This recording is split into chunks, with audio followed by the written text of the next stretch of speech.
بسم اللہ الرحمن الرحیم۔ السلام علیکم۔ اسلام ایک مکمل ضابطہ حیات ہے جو انسان کی ہر چھوٹی بڑی ضرورت کا احاطہ کرتا ہے۔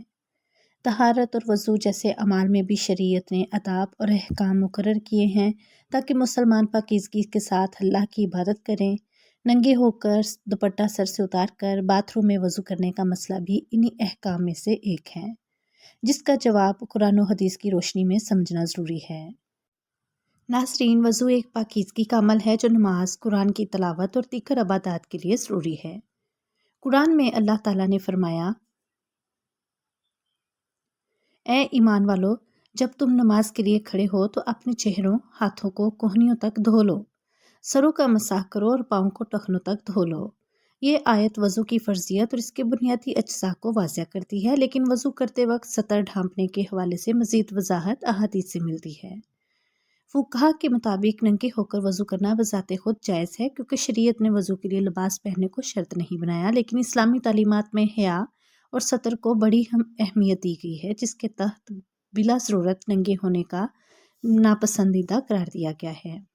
اگر کوئی ایسی جگہ ہو جہاں کوئی دوسرا شخص موجود نہ ہو اور شرمگاہ ڈھکی ہوئی ہو تو ننگے ہو کر وضو کرنے میں کوئی حرج نہیں، تاہم فقہا کے مطابق بہتر یہی ہے کہ کم از کم ناف سے گھٹنوں تک کا حصہ ڈھانپ لیا جائے، کیونکہ ستر پوشی ایک مستحب عمل ہے۔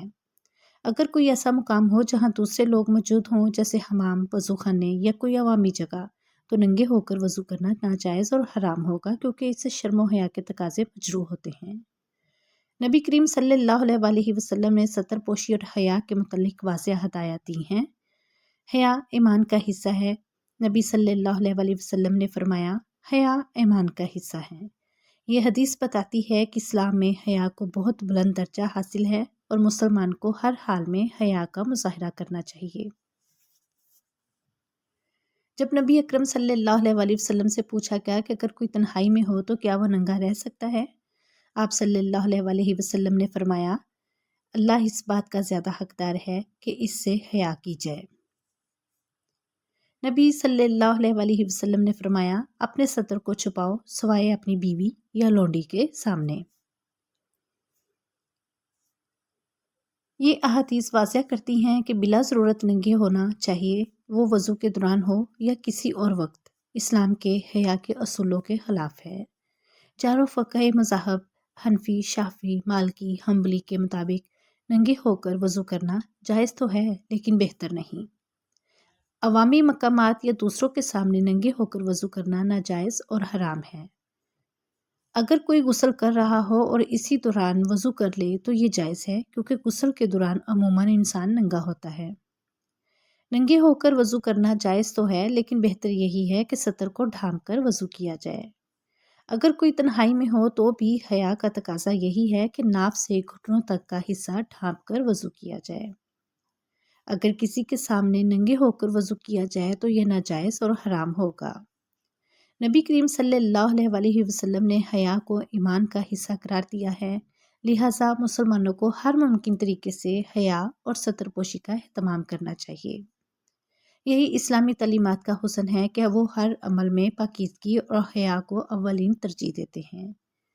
ننگے ہو کر وضو کرنا جائز ہے، لیکن بہتر اور مستحب یہ ہے کہ شرمگاہ کو ڈھانپ کر وضو کیا جائے، خاص طور پر اگر کوئی اور موجود ہو یا ایسا مقام ہو جہاں دوسروں کو دیکھنے کا امکان ہو۔ اگر کوئی اکیلا ہو اور ایسی جگہ ہو جہاں دوسروں کے دیکھنے کا کوئی امکان نہ ہو تو ننگے ہو کر وضو کرنے میں شرعاً کوئی قباحت نہیں۔ البتہ ستر کو چھپانا شریعت میں پسندیدہ عمل ہے، حتیٰ کہ تنہائی میں بھی ستر ڈھانپنا ادب اور حیا کے تقاضوں کے مطابق ہے۔ اگر کوئی غسل کر رہا اور اسی دوران وضو بھی کر لے تو یہ جائز ہے، کیونکہ غسل کے دوران انسان عموماً بے لباس ہوتا ہے۔ اگر ممکن ہو تو وضو کرتے وقت کم از کم ناف سے گھٹنوں تک کا حصہ ڈھانپ لینا بہتر ہے، کیونکہ اسلام حیا اور پردے کی تعلیم دیتا ہے۔ اسلام میں وضو کے احکام اور آداب کو بڑی اہمیت دی گئی ہے۔ خواتین کے لیے وضو کرتے وقت دوپٹہ یا حجاب کا مسئلہ اکثر زیر بحث آتا ہے کہ آیا اسے اتار کر وضو کرنا ضروری ہے یا وہ پہنے ہوئے بھی وضو مکمل کر سکتی ہیں۔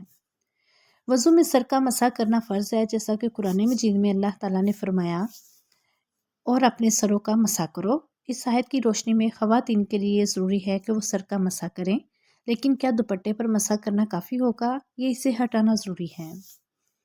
اگر کوئی خاتون ایسا دوپٹہ یا حجاب پہنے ہوئے ہو جس سے ڈھیلا ہو اور اس کے نیچے ہاتھ ڈال کر سر کے کسی بھی حصے پر براہ راست مسح کرنا ممکن ہو تو دوپٹہ اتارنے کی ضرورت نہیں۔ اگر دوپٹہ یا اسکارف اتنا سخت بندھا ہو کہ سر تک پانی نہ پہنچ سکے اور مسح ممکن نہ ہو تو وضو مکمل کرنے کے لیے اسے ڈھیلا کرنا یا اتارنا ضروری ہوگا تاکہ مسح براہ راست سر پر ہو سکے۔ حضرت ابن عمر رضی اللہ عنہ فرماتے ہیں کہ نبی اکرم صلی اللہ علیہ وسلم نے پگڑی پر مسح فرمایا لیکن ساتھ ہی نیچے سے کچھ حصہ کھول کر سر پر بھی مسح کیا۔ حضرت ام سلمہ نبی صلی اللہ علیہ وسلم کی زوجہ فرماتی ہیں کہ خواتین کے لیے بہتر یہ ہے کہ وہ سر کے اگلے حصے کا مسح کریں اور باقی دوپٹہ یا اسکارف رہنے دیں، بشرط یہ کہ مسح براہ راست سر کی جلد پر کیا جائے۔ یہ احادیث اور فقہی آراء اس بات کو واضح کرتی ہیں کہ اگر دوپٹے کے نیچے سے کچھ حصہ کھول کر مسح کر لیا جائے تو دوپٹہ مکمل اتارنے کی ضرورت نہیں۔ فقہا کی رائے میں یہ ہے کہ مسح براہ راست سر پر ہونا چاہیے، دوپٹے یا حجاب پر نہیں۔ اگر دوپٹہ ڈھیلا ہو اور سر کے کسی حصے پر مسح ممکن ہو تو اتارنے کی ضرورت نہیں۔ اگر دوپٹہ یا حجاب سختی سے بندھا ہوا ہو تو اسے ڈھیلا کرنا یا اتارنا ضروری ہے تاکہ مسح صحیح طریقے سے ہو سکے۔ پگڑی، ٹوپی یا دوپٹہ پر مکمل مسح کافی نہیں ہوگا کیونکہ قرآن نے سر کا مسح کرنے کا حکم دیا ہے۔ دوپٹہ یا اسکارف پہنے ہوئے وضو کرنا جائز ہے بشرط یہ کہ سر کے کسی حصے پر براہ راست مسح کیا جائے۔ اگر دوپٹہ بہت سختی سے بندھا ہو اور مسح نہ ہو سکے تو اسے ڈھیلا کرنا یا ہٹانا ضروری ہوگا۔ اگر خواتین کسی ایسی جگہ ہوں جہاں دوپٹہ اتارنا مشکل ہو تو وہ دوپٹے کے نیچے ہاتھ ڈال کر مسح کر سکتی ہیں جیسا کہ بعض فقہا نے اجازت دی ہے۔ حیا اور پردے کا خیال رکھنا بھی ضروری ہے، خاص طور پر اگر کوئی نامحرم اور موجود ہو۔ خواتین وضو کرتے وقت دوپٹہ اتار سکتی ہیں لیکن اگر وہ ایسا نہیں کرنا چاہتی تو کم از کم اتنا ڈھیلا کریں کہ سر کے کسی حصے پر براہ راست مسح کیا جا سکے۔ اسلام میں طہارت کو بہت اہمیت دی گئی اور وضو پاکیزگی کی بنیادی عمل ہے۔ آج کل جدید طرز کے باتھ رومز میں اکثر وضو کرنا ضروری ہوتا ہے، اس لیے اس کے شرعی احکام کو سمجھنا بھی ضروری ہے۔ اگر باتھ روم صاف ہو اور وہاں نجاست نہ ہو تو وضو کرنا جائز ہے۔ اگر باتھ روم میں ناپاکی ہو یا گندگی موجود ہو تو وہاں وضو کرنے سے اجتناب کرنا بہتر ہے۔ آج کل زیادہ تر گھروں میں اٹیچڈ ٹوائلٹ اور وضو کی جگہ ایک ساتھ ہوتی ہے، لیکن اگر وضو کی جگہ صاف اور نجاست نہ ہو تو وہاں وضو کرنے میں کوئی حرج نہیں۔ کیا باتھ روم میں وضو کے دوران بسم اللہ پڑھ سکتے ہیں؟ اگر باتھ روم میں نجاست موجود ہو تو دل میں بسم اللہ پڑھ لینی چاہیے، زبان سے نہ پڑھیں۔ اگر باتھ روم صاف ہو اور الگ وضو کی جگہ بنی ہو تو آہستہ آواز میں بسم اللہ پڑھ سکتے ہیں۔ نبی اکرم صلی اللہ علیہ وسلم نے فرمایا، جس نے وضو کے وقت اللہ کا نام نہ لیا اس کا وضو کامل نہیں ہوتا۔ لیکن اگر کوئی ایسی جگہ ہو جہاں اللہ کا نام لینا مناسب نہ ہو تو دل میں بسم اللہ کہہ لینا کافی ہے۔ اگر باتھ روم میں الگ وضو کی جگہ ہو تو وہاں وضو کرنا بلا کراہیت جائز ہے۔ اگر ٹوائلٹ اور وضو کا مقام ایک ساتھ ہو تو وضو کرتے وقت احتیاط کرنی چاہیے، بسم اللہ اور دیگر اذکار دل میں پڑھیں، زبان سے نہ کہیں۔ وضو کے بعد دعا بھی باتھ روم سے باہر نکل کر پڑھنی چاہیے۔ صاف باتھ روم میں وضو کرنا جائز ہے لیکن اگر ممکن ہو تو علیحدہ جگہ وضو کرنا بہتر ہے۔ اگر ٹوائلٹ اور وضو کی جگہ ایک ساتھ ہو تو بسم اللہ اور دیگر اذکار دل میں پڑھیں، زبان سے نہ کہیں۔ وضو کے بعد کی دعا باتھ روم سے باہر نکل کر پڑھنی چاہیے۔ صفائی کا خاص خیال رکھیں تاکہ پانی ادھر ادھر نہ گرے اور ناپاکی نہ پھیلے۔ اگر باتھ روم صاف ہے تو وہاں وضو کرنا جائز ہے لیکن بسم اللہ اور دیگر اذکار دل میں پڑھنے چاہیے، زبان سے نہیں۔ اسلام میں پاکیزگی کو بڑی اہمیت دی گئی اور غسل طہارت کا ایک اہم حصہ ہے۔ غسل بعض اوقات فرض ہوتا ہے، بعض اوقات مستحب اور بعض اوقات صرف جائز ہوتا ہے۔ غسل فرض ہونے کی صورتیں اسلام میں کچھ موقع ایسے ہیں جب غسل کرنا فرض ہوتا ہے اور لازمی ہوتا ہے۔ جنابت، نہایت ناپاکی کی حالت میں اگر کسی پر غسل جنابت واجب ہو، مثلاً احتلام، جمع یا انزال کے بعد، تو بغیر غسل کیے نماز، قرآن کی تلاوت اور دیگر عبادات جائز نہیں۔ اللہ تعالیٰ نے فرمایا، اور تم جنابت کی حالت میں ہو تو پاک ہو جاؤ اور غسل کرو۔ عورتوں پر حیض اور نفاس ختم ہونے کے بعد غسل فرض ہے تاکہ وہ عبادات کر سکیں۔ حضرت عائشہ رضی اللہ تعالیٰ عنہ فرماتی ہیں کہ نبی صلی اللہ علیہ وسلم نے فرمایا،